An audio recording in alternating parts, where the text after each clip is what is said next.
आज हमारे सामने तीन बिल्कुल अलग-अलग तस्वीरें हैं जो मिलकर भारत की एक बड़ी कहानी बता रही हैं।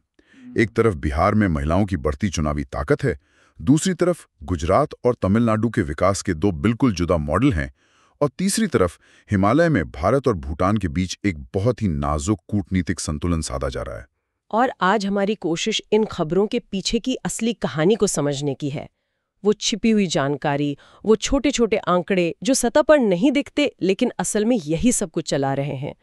तो देखते हैं कि ये अलग अलग धागे जुड़कर क्या तस्वीर बनाते हैं। तो चलिए शुरुआत बिहार से करते हैं। यहाँ एक आंकड़ा है जिसने मुझे सच में चौंका दिया। स्रोत बताते हैं कि करीब 63 साल पहले हर 300 पुरुष वोटरों पर सिर्फ 180 महिलाएं वोट डालती थी। सिर्फ 180? हाँ, और आज ये समीकरण पूरी तरह पलट गया है। अब हर 300 महिला वोटरों पर सिर्फ 180 पुरुष वोट डाल रहे हैं। ये तो इसे एक साइलेंट सुनामी कहा जा रहा है, मतलब एक खामोश सुनामी। और इसके पीछे की वजह सिर्फ ये नहीं है कि सत्ताधारी पार्टी का कोई मजबूत विकल्प नहीं है, जैसा कि कुछ लोग मानते हैं। तो फिर असल वजह क्या है? असल वजह कहीं ज्यादा गहरी है। ये महिलाओं के अंदर आए सशक्तिकरण के एहसास से जुड़ा है। लेकिन ये सशक्तिकरण शब्द थोड़ा अस्पष्ट लगता है। जमीन पर इसका मतलब क्या है? स्रोत इस बारे में क्या बताते हैं? स्रोत दो बहुत ठोस वजह बताते हैं।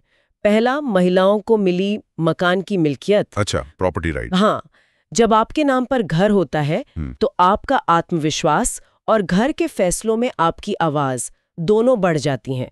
और दूसरा, स्थानीय चुनावों जैसे मुखिया के चुनाव में मिला आरक्षण। अच्छा, इससे जमीनी स्तर पर महिला नेतृत्व उभरा है। अच्छा, तो इसका असर ये हुआ कि महिलाएं अब घर के पुरुष मुखिया या पति के कहने पर वोट नहीं दे रही? बिल्कुल नहीं, बल्कि अपना फैसला खुद ले रही हैं। बिल्कुल। और उनके फैसले तात्कालिक लाभों से ज्यादा प्रभावित हो रहे हैं, जैसे शराबबंदी का फैसला। भले ही इस पर कितनी भी बहस हो, लेकिन स्रोत बताते हैं कि जमीनी स्तर पर महिलाएं इससे बहुत खुश हैं। हाँ, इसे वो अपनी सुरक्षा और पारिवारिक शांति से जोड़कर देखती हैं। सही कहा। पर यहीं पर एक बहुत बड़ा विरोधाभास सामने आता है और मामला दिलचस्प हो जाता है। एक तरफ ये राजनीतिक खुशी और सशक्तिकरण का एहसास है, लेकिन दूसरी तरफ PLFS की रिपोर्ट कुछ और ही कहती है। हाँ, पीरियोडिक लेबर फोर्स सर्वे की रिपोर्ट। वो रिपोर्ट बताती है कि रोजगार न मिलने की वजह से महिलाएं घर पर बैठने को मजबूर हैं। तो ये कैसी पहेली है? एक तरफ राजनीतिक ताकत, दूसरी तरफ आर्थिक बेबसी। आपने बिल्कुल सही नब्ज पकड़ी है। यही इस कहानी का सबसे जटिल और अहम पहलू है। ऐसा लगता है कि फिलहाल सामाजिक सुधारों और संपत्ति के अधिकार से मिली खुशी आर्थिक चिंताओं पर हावी पड़ रही है। लेकिन ये कब तक चलेगा? यही सवाल है। स्रोत साफ चेतावनी देते हैं कि ये स्थिति हमेशा नहीं रहेगी। नई डबल इंजन सरकार, यानी जब केंद्र और राज्य दोनों जगह एक ही पार्टी की सरकार हो, उस पर अब राज्य के औद्योगिकरण का भारी दबाव है।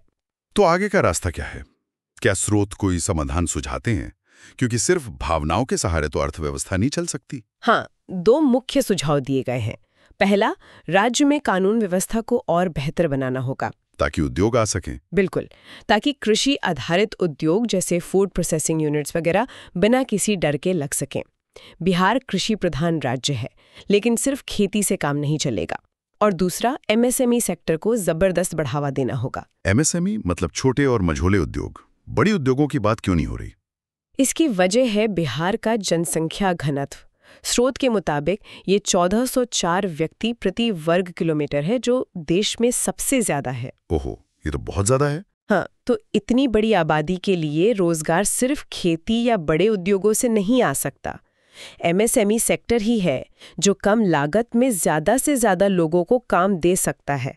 तो संदेश साफ है, सामाजिक सशक्तिकरण अच्छा है, लेकिन अब आर्थिक सशक्तिकरण के बिना गाड़ी आगे नहीं बढ़ेगी। बिहार की ये कहानी दिखाती है कि कैसे सामाजिक बदलाव और आर्थिक उम्मीदों के बीच एक तनाव है। और यही सामाजिक बनाम आर्थिक विकास का सवाल बड़े पैमाने पर दो सुपरस्टार राज्यों गुजरात और तमिलनाडु की कहानी में भी दिखता है, लेकिन उनके रास्ते बिल्कुल अलग हैं। हाँ, ये तुलना बहुत दिलचस्प है। देखिए, भारत का लक्ष्य है 2047 तक एक विकसित देश बनना, जिसके लिए लगभग 8% की लगातार विकास दर चाहिए। बिल्कुल। और स्रोत बताते हैं कि इस लक्ष्य को पाने के लिए हमें गुजरात और तमिलनाडु जैसे राज्यों से सीखना होगा। इन दोनों राज्यों में देश की करीब 5% आबादी रहती है, लेकिन ये मिलकर भारत की GDP में 8% और देश के कुल निर्यात में आप अंदाजा लगाइए, 1/4 से भी ज्यादा का योगदान करते हैं। 1/4, ये आंकड़े तो वाकई प्रभावशाली हैं। पहले गुजरात की बात करते हैं। जब भी गुजरात का नाम आता है तो बड़े बड़े प्रोजेक्ट्स, शानदार सड़कें, टेक्सटाइल और हीरा उद्योग, यही सब दिमाग में आता है।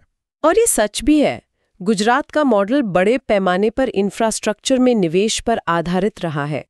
टेक्सटाइल और हीरा पॉलिशिंग के बाद अब वहाँ फार्मास्यूटिकल्स और पेट्रोकेमिकल्स जैसे बड़े उद्योग लग रहे हैं। मॉन्टेन इंस्टीट्यूट का एक रिसर्च पेपर तो यहाँ तक कहता है कि वहाँ की बेहतरीन सड़कों ने व्यापार को आकर्षित करने में बहुत बड़ी भूमिका निभाई। लेकिन यहाँ एक लेकिन जरूर होगा। स्रोत सिर्फ तारीफ तो नहीं कर रहे होंगे। बिल्कुल, और ये लेकिन बहुत बड़ा है। स्रोत चेतावनी देते हैं कि ये समृद्धि बहुत कम आम गुजरातियों तक पहुंची है। अच्छा। आंकड़े चौंकाने वाले हैं। गुजरात में लगभग 12% लोग बहुआयामी गरीबी में जी रहे हैं। 1 मिनट, 12%? ये आंकड़ा तमिलनाडु से 5 गुना ज्यादा है और पश्चिम बंगाल जैसे राज्य के लगभग बराबर है। हाँ, जिसे आमतौर पर कम विकसित माना जाता है। ये तो बहुत गंभीर बात है। मतलब विकास का फायदा नीचे तक नहीं पहुंच रहा। ये तो गुजरात मॉडल पर एक बहुत बड़ा सवालिया निशान लगाता है। यही सबसे बड़ा सवाल है। अब इसकी तुलना तमिलनाडु से करते हैं। पिछले साल तमिलनाडु की विकास दर 11% रही और इसका सबसे बड़ा कारण रहा इलेक्ट्रॉनिक्स मैन्युफैक्चरिंग। हाँ, खासतौर पे एप्पल ने वहां अपना उत्पादन बहुत बढ़ाया है। बहुत ज्यादा।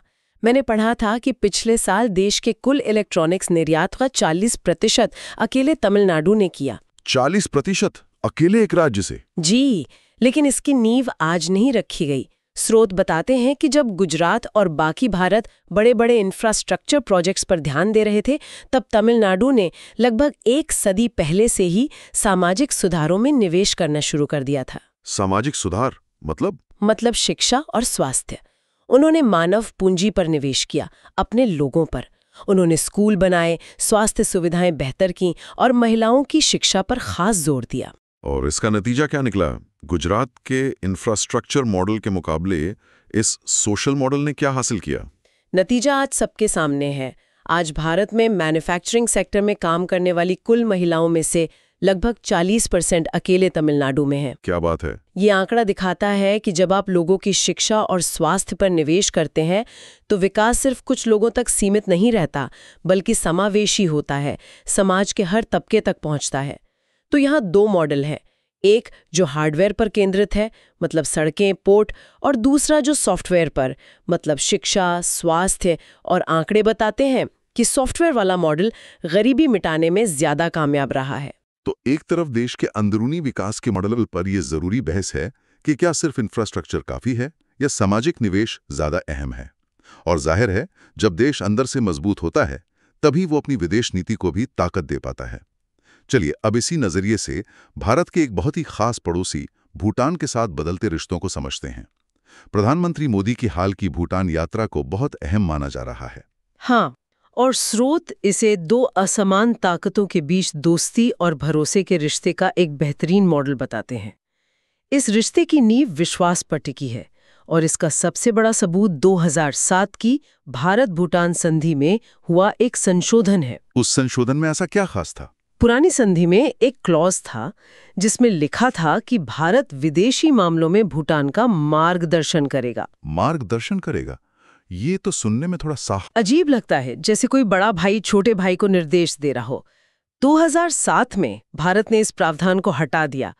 इसकी जगह लिखा गया कि दोनों देश एक दूसरे की स्वतंत्रता, संप्रभुता और क्षेत्रीय अखंडता का सम्मान करेंगे। ये एक बहुत बड़ा प्रतीकात्मक कदम था जिसने इस रिश्ते को बराबरी का दर्जा दिया। और इस बार की यात्रा में भी ऐसी ही प्रतीकात्मक और ठोस दोनों तरह के कदम उठाए गए। बिल्कुल। प्रतीकात्मक तौर पर देखें तो प्रधानमंत्री मोदी का भूटान के पूर्व नरेश, जिन्हें प्यार से K4 भी कहा जाता है, उनके 70वें जन्मदिन के समारोह में मुख्य अतिथि बनना एक बड़ा सम्मान था। इसी तरह दिल्ली के पास हुए एक आतंकी हमले के पीड़ितों के लिए थिम्पू में जो प्रार्थना सभा हुई, उसमें भी वो शामिल हुए।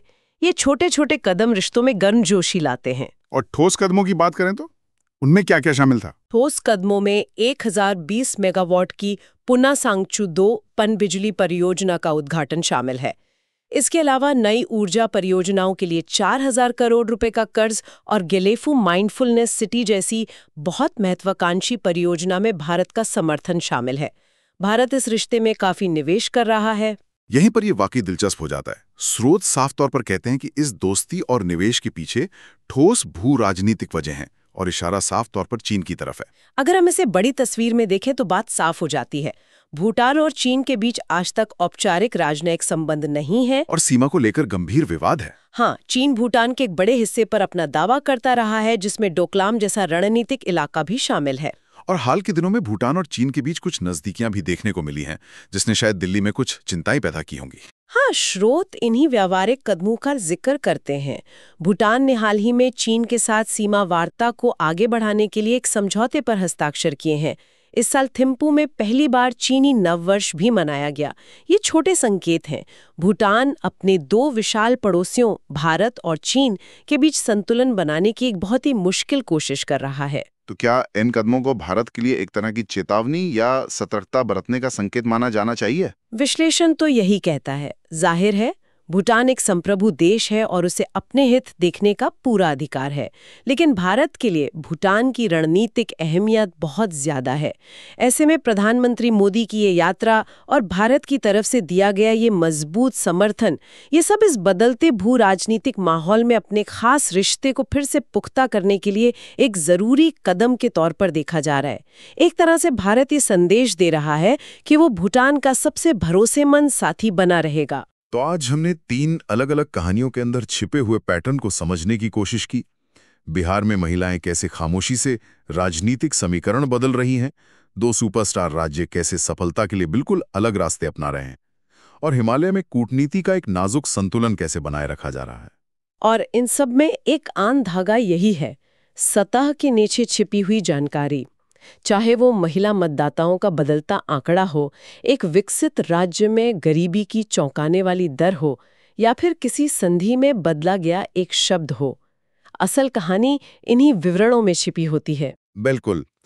इन स्रोतों से एक बात तो साफ है कि सामाजिक परिवर्तन, जैसे बिहार में महिलाओं का सशक्तिकरण हो या तमिलनाडु में दशकों पहले शिक्षा पर किया गया निवेश, ये आर्थिक और राजनीतिक परिणामों के कितने शक्तिशाली चालक हो सकते हैं।